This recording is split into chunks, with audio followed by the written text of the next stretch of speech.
अब है हमारे पास में प्रेजेंटेशन ऑफ फाइनेंशियल स्टेटमेंट।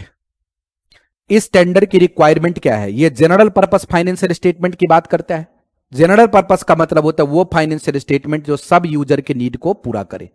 अब फाइनेंशियल स्टेटमेंट के यूजर्स कौन हो सकते हैं? एम्प्लॉई हो सकते हैं। देखिए कौन हो सकते हैं? Employee, investors, lenders, government, customer, public और सप्लायर एंड अदर क्रेडिटर्स। अगर आप ऐसा फाइनेंशियल स्टेटमेंट बनाते हैं जो इन सबके नीड को पूरा कर दे तो हम उसे क्या बोलेंगे? General purpose financial statement. और ये वाला standard general purpose financial statement की ही बात करता है। अब जनरल पर्पस फाइनेंशियल स्टेटमेंट में क्या क्या शामिल है वो देखिए। जनरल पर्पस फाइनेंशियल स्टेटमेंट में शामिल होगा बैलेंस शीट, बोलिए, profit and loss, cash flow statements, statement of changes in equity और नोट्स टू अकाउंट। और ये स्टैंडर्ड कहां कहां एप्लीकेबल है? कंसोलिडेटेड फाइनेंशियल स्टेटमेंट पे भी और स्टैंड एलोन यानी सेपरेट फाइनेंशियल स्टेटमेंट पे भी।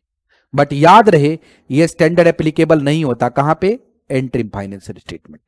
एंट्रीम फाइनेंशियल स्टेटमेंट की सारी व्यवस्था इंड AS 34 में की गई है।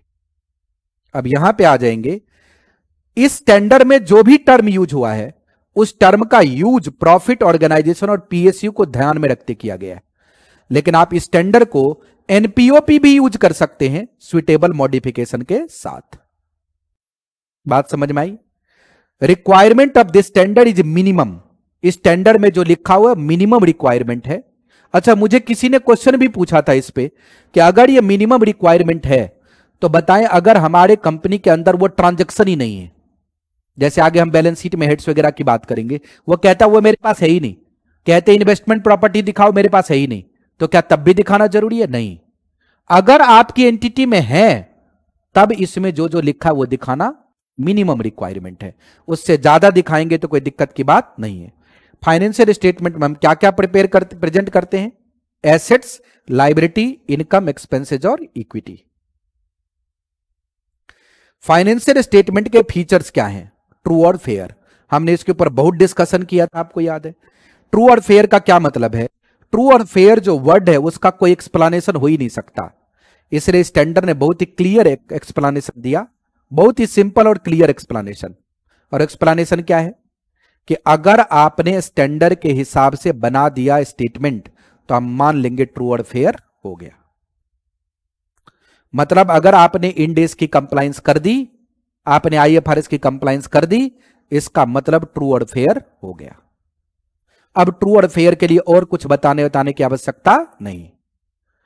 फिर मैंने एक बात और भी बताई थी कि मान लो किसी इंड AS पे ऑडिटर का व्यू पॉइंट अलग है और मैनेजमेंट का व्यू पॉइंट अलग है, और मैनेजमेंट ऑडिटर की बात नहीं मानती, तो इसको हम ये नहीं कह सकते कि नॉन कंप्लायंस हो गया।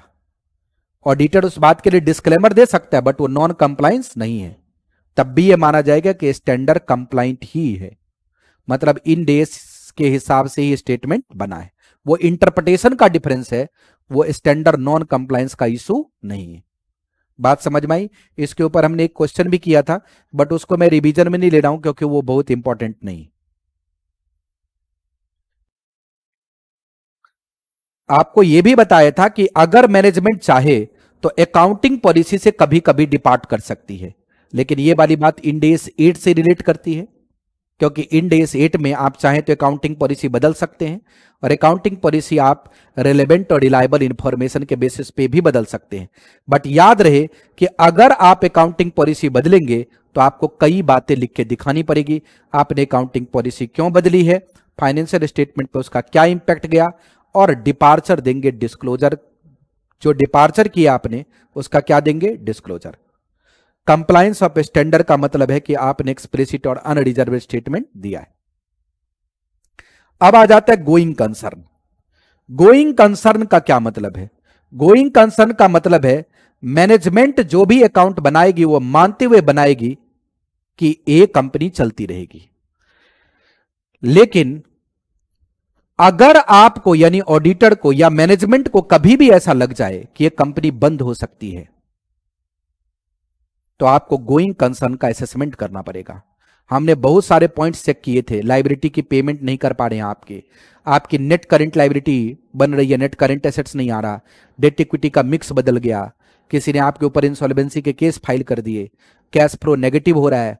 बहुत सारी ऐसी चीजें हैं जहां पे गोइंग कंसर्न एसेस करने की जरूरत पड़ती है। अगर कभी गोइंग कंसर्न आपका डाउट में आ जाए तो आप अपने बेसिस ऑफ अकाउंटिंग बदल डालेंगे।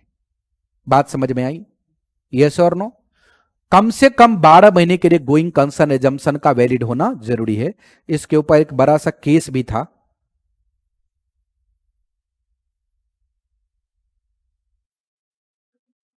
ये वाला था नहीं। इस केस में क्या कह रहा था कि एक कंपनी है XYZ लिमिटेड जो प्लास्टिक एक्सपोर्ट का काम करती है, सरकार बदली और नई सरकार जब आई तो नई सरकार ने क्या किया, इंपोर्ट पे बैन, इंपोर्ट हटा दिया। मतलब इंपोर्ट पे जो बहुत ड्यूटी लगा रखी थी 40% वो हटा दिया। जैसे प्लास्टिक इंपोर्ट पे टैरिफ खत्म हुआ तो प्लास्टिक प्रोडक्ट जो फॉरेन से आने वाला था वो सस्ता हो गया और आपकी कंपनी बाजार में पिट गई। मेरी बात समझ में आई? कुछ दिनों के बाद जो लेबर यूनियन है उस लेबर यूनियन ने लॉबी किया गवर्नमेंट के साथ और सरकार एग्री हो गई कि हाँ प्लास्टिक का जो टैरिफ है हम लगाएंगे दोबारा, बट पहले की तरह 40% नहीं 10% लगा देंगे। मेरी बात समझ में आई? जैसे ही उसने प्लास्टिक के टैरिफ हटाए तो मनी भी यानी फॉरेन करेंसी भी क्या हो गई, कमजोर, और इंडियन करेंसी क्या हो गई, मजबूत। इसकी वजह से भी व्यापार पे एडवर्स हिट पड़ा। तो अब ऐसा लग रहा था कि कंपनी लॉस में चली जाएगी, बट जब गवर्नमेंट ने कहा कि वो 10% टैरिफ दोबारा लगाएंगे तो इस कंपनी को लग रहा है कि दोबारा प्रॉफिटेबल हो जाएगी। तो ऐसे केस में गोइंग कंसर्न पे क्या लिखना था, नोट। तो आपको ये बताना था कि हम ये ज्यूम कर रहे हैं कि गवर्नमेंट के लिमिटेड प्लास्टिक टैरिफ लगाने की वजह से कंपनी दोबारा गोइंग प्रॉफिट में आ जाएगी, इसलिए फिलहाल गोइंग कंसर्न डाउट में नहीं है। बात समझ में आई? ये एक अच्छा क्वेश्चन था जिसके ऊपर हमने बात की थी। इसके बाद में हमारे पास आ जाता है अगला पॉइंट, एक्रूअल बेसिस। आप इनकम एक्सपेंसेस को अकाउंट करेंगे एज एंड व्हेन एक्रूड, कभी भी अकाउंट नहीं करेंगे when actual cash is paid और रिसीव्ड। मटेरियल आइटम वो है जो यूजर के डिसीजन को इन्फ्लुएंस कर दे। इसके ऊपर हमने और भी कई सारी बातें की थी। आप किसी भी मटेरियल आइटम को एग्रीगेट नहीं करेंगे और सिमिलर इमटेरियल आइटम को ही एग्रीगेट करेंगे, डिसिमिलर को एग्रीगेट नहीं करेंगे। ऑफसेटिंग कहीं परमिटेड है ही नहीं। ऑफसेटिंग तभी परमिट हो सकता है जब स्टैंडर्ड परमिट करे, अदरवाइज आप ऑफसेटिंग नहीं कर सकते। इसके ऊपर एग्जाम में क्वेश्चन आया था, ऑफसेटिंग के ऊपर रिसेंटली क्वेश्चन आया था एग्जाम में ऑफसेटिंग के ऊपर, लास्ट में देखेंगे। ये था whether profit on sale of asset और loss on sale of asset can be offset. तो मैंने बताया था जनरली ऑफसेट पॉसिबल नहीं है, लेकिन अगर परमिशन हो तो आप ऑफसेट कर सकते हैं। एक्सपेंडिचर होल्डिंग कंपनी ने सब्सिडी के बिहाफ पे किया तो ग्रॉस दिखाएंगे या नेट। नॉर्मली आपको क्या दिखाना है, ग्रॉस। हाउ अगर नेटिंग ऑफ आपने परमिट कर रखी है तो दिखाएं। तो ऑफसेटिंग में नॉर्मली सारे के सारे ट्रांजेक्शन किस बेसिस पे दिखते हैं, ग्रॉस बेसिस पे। लेकिन अगर नेटिंग ऑफ परमिटेड है और आप नेट ऑफ करना चाहते तो नेटिंग ऑफ कर सकते हैं। उसके बाद आ गया था ऑफसेटिंग के बाद हमारे पास में फ्रीक्वेंसी ऑफ रिपोर्टिंग। साल में एक बार बनाएंगे कम से कम फाइनेंशियल स्टेटमेंट। कंपैरेटिव इंफॉर्मेशन में क्या क्या लिखेंगे, 2 balance sheet, 2 PL, 2 cash flow, 2 show की और रिलेटेड नोट्स भी आप प्रिपेयर करेंगे। एंटिटी प्रेजेंट करेगा more than 1 comparative. For example आप चाहें तो पीएल अकाउंट 5 साल के दिखा सकते हैं, बैलेंस शीट 2 साल के दिखा सकते हैं। मतलब कंपैरेटिव जितना है बराबर उतना तो दिखाना पड़ेगा, मैंडेटरी। उसके अलावा आपको जितना दिखाना है दिखाओ, कोई दिक्कत की बात नहीं। In case of change in accounting policy with retrospective effect having material impact, entity must present if required minimum 3 balance sheet. ये बात हम डिस्कशन कर चुके हैं। 3 केस में 3 बैलेंस शीट बनेगी, accounting policy retrospective, correction of prior period error और first time application of standard. बात समझ में आ गई? बोलिए। कंसिस्टेंसी, आप जो भी पॉलिसी फॉलो करेंगे 1 पीरियड टू अनदर पीरियड क्या अप्लाई करेंगे, कंसिस्टेंटली, चेंज नहीं करेंगे। स्ट्रक्चर ऑफ बैलेंस शीट में मैंने आपको यहां पे 2 ही चीजें बहुत इंपॉर्टेंट है, यहां थोड़ा ध्यान देंगे। स्ट्रक्चर और बैलेंस शीट में हमें मेन पढ़ना है करंट वर्सेज नॉन करंट।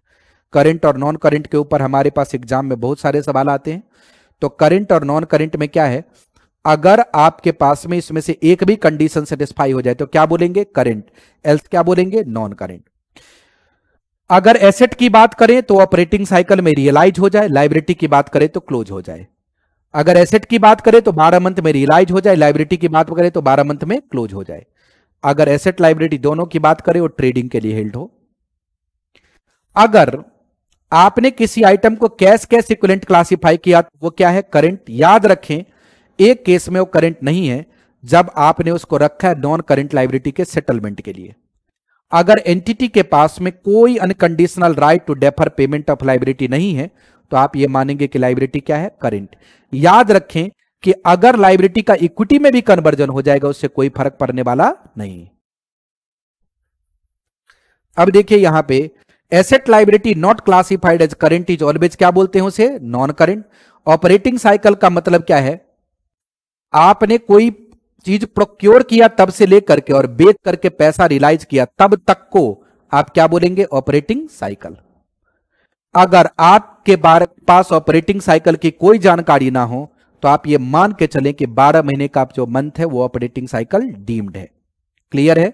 एक एंटिटी के पास एक से ज्यादा ऑपरेटिंग साइकिल हो सकता है, यह डिपेंड करेगा कि आपके पास कितने टाइप का बिजनेस है। Current portion of non current liability मतलब अगर कोई लोन है जो इंस्टॉलमेंट में पे कर रहा है तो जो अगले 12 महीने में लोन पे होगा वो क्या है? करंट। बाकी सब क्या है? Non current. तो इसको भी तोड़ने की जरूरत पड़ जाती है। इसके बाद मैंने बताया था डेफर्ड टैक्स एसेट और लायबिलिटी के लिए कभी सोचने की जरूरत नहीं, हमेशा क्या होगा? Non current. वो क्लासिफिकेशन में नहीं आएगा। अगर कोई non current asset held for sale आपने क्लासिफाई किया तो वो करंट है, फिर वो नॉन करंट नहीं है। जैसे कोई आपके पास में मान लो फिक्स एसेट से आप बेचने के लिए रखते हैं तो उसका भी नेचर बदल जाएगा, वो करंट हो जाएगा। इन्वेंट्री और ट्रेड रिसीवेबल नॉर्मली हमेशा क्या माने जाते हैं? Current. Trade payable and employee accrual हमेशा क्या माने जाते हैं? करंट।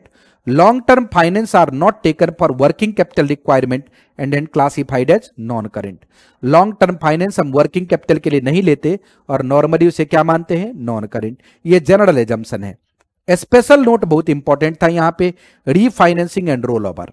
यहां मैंने आपको पॉइंट बताया था रीफाइनेंसिंग एंड रोल ओवर के केस में कि अगर रीफाइनेंसिंग सेम बैंक से हो जाए, किससे हो जाए? सेम।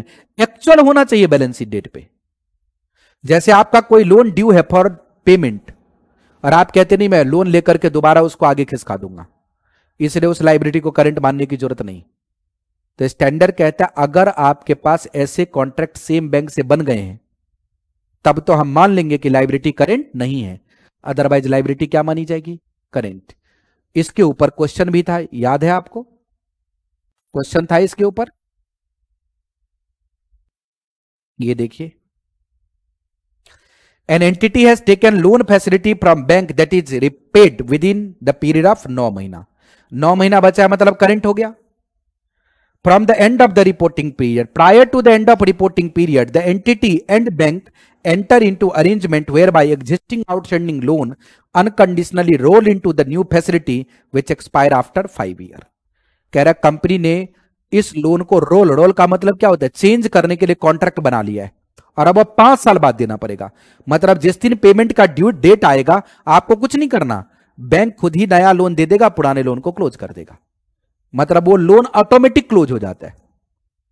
जैसे मान लो पुराना लोन का 50 करोड़ बचा हुआ है और आपका 70 करोड़ सैंक्शन हो गया तो 50 करोड़ क्लोज होकर के और 20 करोड़ आपके अकाउंट में रिफ्लेक्ट हो जाएगा। ये रोल ओवर कहते हैं। अगर ऐसा हो चुका है तब लायबिलिटी क्या मानेंगे? Non current. दूसरा कहता है will your answer be different if new facility is agreed upon after balance sheet date. Balance sheet date के बाद हो गया तब करंट मानना पड़ेगा।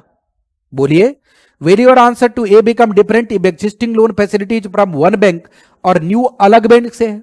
मैंने क्या बोला था? कॉन्सेप्ट सेम बैंक से होना चाहिए, तब भी क्या क्लासिफाई हो जाएगा? करंट। कह रहा है क्या आपका आंसर बदलेगा?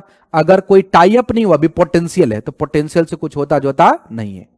पोटेंशियल है तो उससे कुछ नहीं होगा, तभी भी लायबिलिटी क्या मानी जाएगी? करंट। टॉपअप अलग चीज है दोस्त, मैं रोल ओवर की बात कर रहा हूं।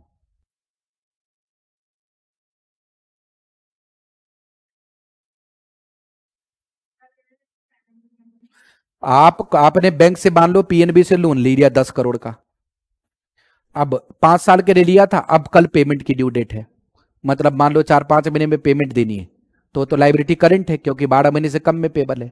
अब आपने सोचा कि नहीं मुझे मेरे पास तो पैसे हैं नहीं, तो आप बैंक के पास गए, आपने बैंक को बोला ऐसा करो तुम नया लोन 5 साल का रीच कर दो और पुराने लोन का पैसा ले लो। इसको टोपी घुमाना बोलते हैं। अगर आप लोकल भाषा में बोले तो क्या है, टोपी घुमाओ। मतलब अपना पैसा नहीं लगाना, पैसे से पैसा देते रहो, ब्याज भरते रहो। और बैंक वाले को भी बहुत मजा आता है, उनको लगता है ब्याज तो मिल ही रहा है, हमारा ऑब्जेक्ट क्या है, ब्याज कमाना, हम कमा रहे। कंपनी कहती है हमारा क्या है, ब्याज का पैसा हम ऑपरेशन से निकाल ही रहे कस्टमर से, बाकी जिसका पैसा वो आए और जाए। अगर कल को कंपनी डूब गई हम भाग जाएंगे।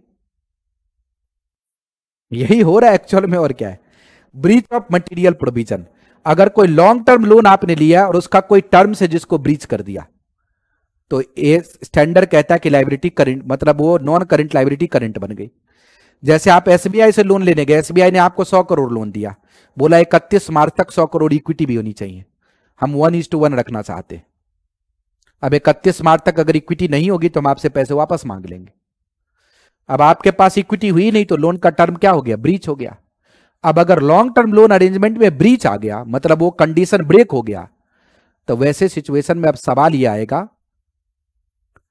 कि उस लाइबिलिटी को करंट बोले या non current.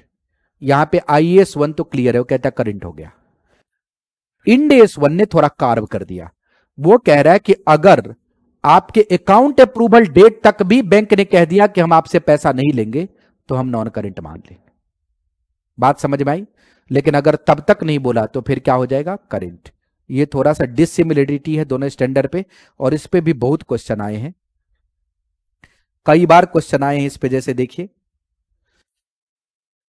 In December 16 an entity entered into an agreement with bank, the loan repayable on equal installment from December 20. One of the loan covenant मतलब condition is that an equivalent amount of loan should be contributed by promoter. Promoter भी पैसे लगाए, failing which the loan become repayable on demand. 24 March the entity has not been able to get promoter contribution. Promoter ने नहीं दिया 24 मार्च तक contribution. On 25 March the entity approached the bank and obtained a grace period of 30 जून. अब देखिए, breach होने से पहले extension ले आए, तो मैंने बोला था ब्रीच होने से पहले एक्सटेंशन ले आए, तो अब 31 मार्च को तो ब्रीच चेक ही नहीं होगा। ब्रीच अब चेक कब होगा, 30 जून को, हाँ या ना। तो इस केस में लाइबिलिटी नॉन करंट ही रहेगी, क्योंकि 31 मार्च को कोई ब्रीच हुआ ही नहीं। Assume that in anticipation that it may not be able, अच्छा क्या लिखा था यहां पे, one of the loan covenant is that an amount of equivalent to the loan should be contributed by promoter. अच्छा, मार्च 24 ही लिखा है, 24 मार्च तक ही लेना था आपको, 31 मार्च का डेट नहीं है। कौन सी डेट है, 24 मार्च। और 24 मार्च को आप फेल हो गए तो 25 मार्च को पहुंचे, मतलब ब्रीच क्या हुआ, हो गया। अगर ब्रीच हो गया तो लोन पेबल ऑन क्या हो गया, डिमांड, हाँ या ना। लोन क्या हो गया, पेबल ऑन डिमांड, क्योंकि बैंक ने आपको ग्रेस पीरियड कितना अलाउ किया, सिर्फ 30 जून तक का। 30 जून 3 महीने ही बाद है, हाँ या ना। इसलिए यहां पे क्या लाइबिलिटी क्लासिफाई हो जाएगी, करंट। लेकिन दूसरे में कह रहा है कि अगर एंटीसिपेशन में इनको पता लग गया था कि हम कंडीशन पूरा नहीं कर पाएंगे, ये फरवरी में ही जाके 30 जून तक का पीरियड ले आए। कब ले आए, फरवरी में, तो ये ब्रीच होने से पहले हो गया। अगर ब्रीच होने से पहले हो गया तो 31 मार्च को ब्रीच हुआ ही नहीं, फिर क्या क्लासिफाई हो जाएगा, नॉन करंट। बात समझ में आई, हाँ या ना। फिर बढ़िए, तो ये वाला पॉइंट इसमें बहुत इंपॉर्टेंट होता है, क्वेश्चन इससे आता रहता है। फिर मैंने आपको बैलेंस शीट वगैरह के तो मैंने हेड्स बता ही दिए थे नोट्स में, क्या क्या चीजें दिखानी है, उसको कोई रटने की जरूरत नहीं होती, नॉर्मल प्रोसीजर का पार्ट है। पीएल अकाउंट में आपको मेनली 2 ही बातें समझनी है। पीएल अकाउंट में एक नॉर्मल सेक्शन होता है, किसका होता है, ओसीआई का। और ओसीआई में टोटल मिलाकर के कितने सेक्शन बनाए गए, 11। पहले 9 था, अब इंश्योरेंस कॉन्ट्रैक्ट के स्टैंडर्ड आने की वजह से क्या हो गया, 11। मैंने आपको बोला था कि ओसीआई का मतलब होता है नॉर्मली वो आइटम जिसमें एंटिटी का सीधा ऑपरेशन नहीं है, बट उसका नफा नुकसान एंटिटी को हिट करता है। बात समझ में आई। हम हर ओसीआई का आइटम को जब जब वो स्टैंडर्ड आएगा तब डिटेल में पढ़ेंगे और उसका इंपैक्ट समझेंगे, इसलिए हमने ओसीआई पे बहुत लंबा डिस्कशन नहीं किया था। फिर मैंने आपको बताया था नॉर्मल पीएल का स्ट्रक्चर ये है फिलहाल, और जो नया प्रपोज्ड स्ट्रक्चर है उसमें पीएल का ये है पोजीशनिंग। प्रपोज स्ट्रक्चर सिर्फ समझाने के लिए बताया था, उसका फिलहाल एग्जाम से कोई लेना देना नहीं है, अभी 3-4 साल उसके एप्लीकेशन में बचा हुआ है। Presentation of profit loss, profit loss का जब आप प्रेजेंटेशन करेंगे, अगर स्टैंड एलोन फाइनेंशियल स्टेटमेंट है तो पीएल, ओसीआई, टोटल। अगर कंसोलिडेटेड है तो प्रॉफिट लॉस में ओनर का अलग कर देंगे, एनसीआई का अलग कर देंगे, बोलिए। और टोटल में भी ओनर का अलग और एनसीआई का अलग। एनसीआई का मतलब होता है जो अदर देन कंट्रोलिंग इंटरेस्ट है। आईएएस 1 में पीएनएल अकाउंट और OCI can be presented separately as single statement. जो इंटरनेशनल अकाउंटिंग स्टैंडर्ड है वो चाहे तो आप एक स्टेटमेंट बनाए, चाहे तो दो स्टेटमेंट बनाए, बट इन डेज में एक ही स्टेटमेंट बना सकते हैं। वैसे ये कोई कार्ब रिजल्टिंग इनटू कार्ब नहीं है, मैंने सिर्फ नॉलेज के लिए आपको बता दिया था। इसके बाद आ गया OCI other than other comprehensive income. 11 item ये तो बता ही दिया आपको, जो जिसका टैक्स रहेगा वहीं जाएगा। कुछ आइटम ऐसे होते हैं जो पीएल या नोट्स आप कहीं भी दिखा सकते हैं, जैसे इन्वेंट्री को एनआरबी पे लाना, लिटिगेशन का सेटलमेंट, पीपीई का disposal, restructuring activities, other reversal of provisions. Statement of changes in equity, इसका आप रिकंसिलेशन करेंगे, ये रिकंसिलेशन स्टेटमेंट है। इसमें opening balance, current year addition, current year deletion और क्या दिखाते हैं, क्लोजिंग बैलेंस। यहां तक की बातें मैंने आपको बता दी थी, यस और नो। नोट्स का मैंने डिस्कशन कर दिया था कि नोट्स हमेशा किस में बनाना होता है, ऑर्डर में। नोट्स किस में बनता है, ऑर्डर में। और ऑर्डर में आप जितना बेस्ट फॉलो कर सकते हैं उतना बेस्ट फॉलो कीजिए। क्वेश्चन में इसमें कई सारे क्वेश्चंस हैं, मैं ओवरव्यू डिस्कस कर देता हूं क्वेश्चन का। जैसे पहला क्वेश्चन क्या कह रहा था, OMN is a subsidiary. OMN provide loan 8% interest paid annually. The loan is required to be paid whenever demanded back by OMN. जब OMN डिमांड करेगी तब आपको लोन पे करना पड़ेगा। मैंने बोला कि OMN के डिमांड पे आपको पे करना पड़ेगा, इसलिए आपके लिए वो करंट लाइबिलिटी है, हाँ या ना। OMN के लिए नॉन करंट हो सकता है, बट आपके लिए क्या है, करंट, रीपेबल ऑन डिमांड। तो जो भी लोन रीपेबल ऑन डिमांड हो हमारे लिए क्या हो जाता है, करंट। उसके बाद आ गया था लॉन्ग टर्म लोन का ब्रीच हुआ। ये ब्रीच वाला पॉइंट तो सेम है, इसमें कुछ नया है नहीं, एक ही क्वेश्चन है 4-5 बार, ये मैंने डिस्कस कर ही दिया।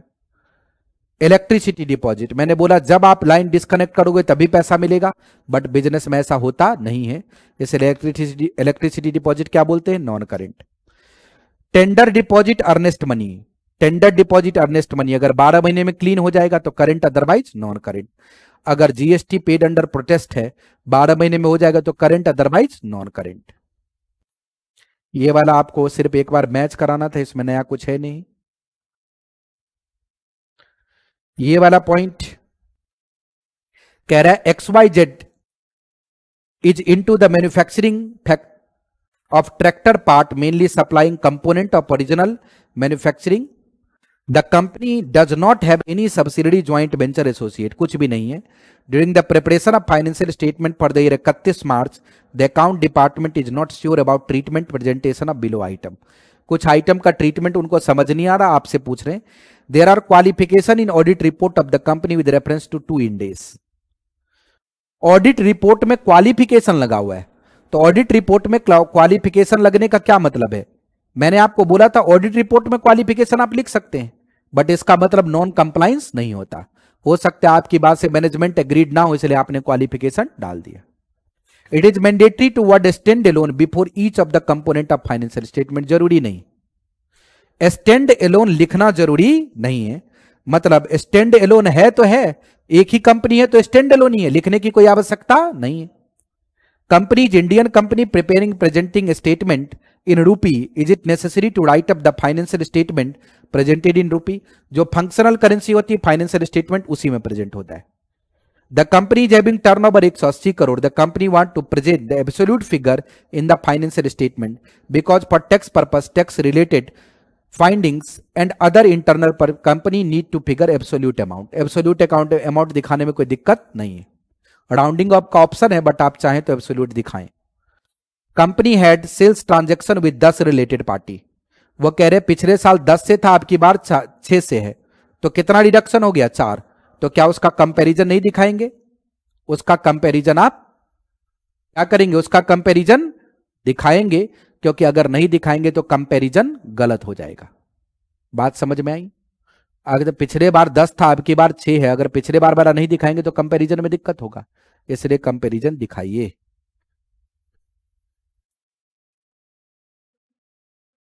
अब ये क्वेश्चन तो इसमें कह रहा है कि can management present third statement of profit loss as additional comparative, हाँ, क्योंकि मिनिमम से ज्यादा कुछ भी करे तो कोई दिक्कत नहीं है।